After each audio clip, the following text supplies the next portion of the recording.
Ο βραχώδης ναός των Αγίων Θεοδόρων.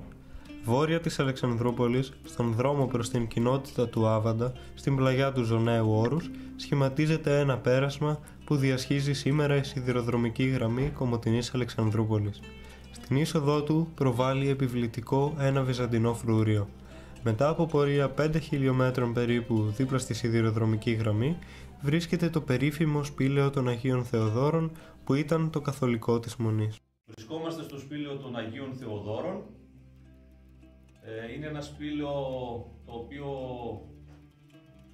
ήταν μοναστήρι κατά το 12ο-13ο αιώνα. Έχει τοιχογραφίες του 12ου του 13ου αιώνα. Βρισκόταν επί της Εγνατίας Οδού.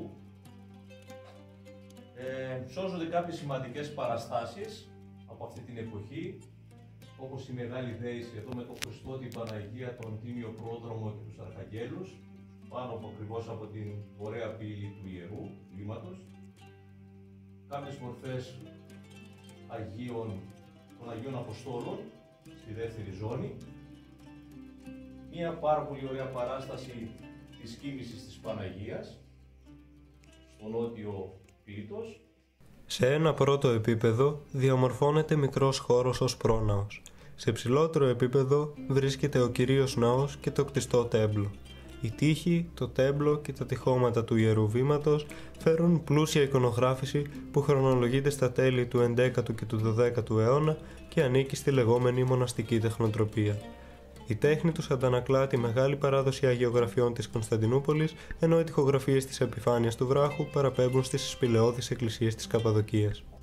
Το τρίμορφο της Δέησης και οι δύο αρχάγγελοι που το πλαισιώνουν γεμίζουν με την παρουσία τους στον χώρο της σπηλιάς και προκαλούν δέος στον προσκυνητή, καθώς αντικρίζει στο βάθος την επιβλητική μορφή του Χριστού Φωτοδότη.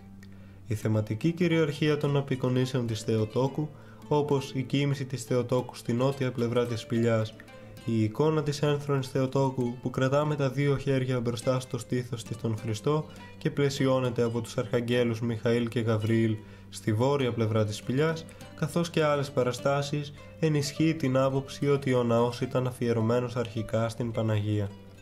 Λέγεται πως στην Οθωμανική περίοδο ο βραχώδης ναός χρησιμοποιήθηκε ως κρυφό σχολείο.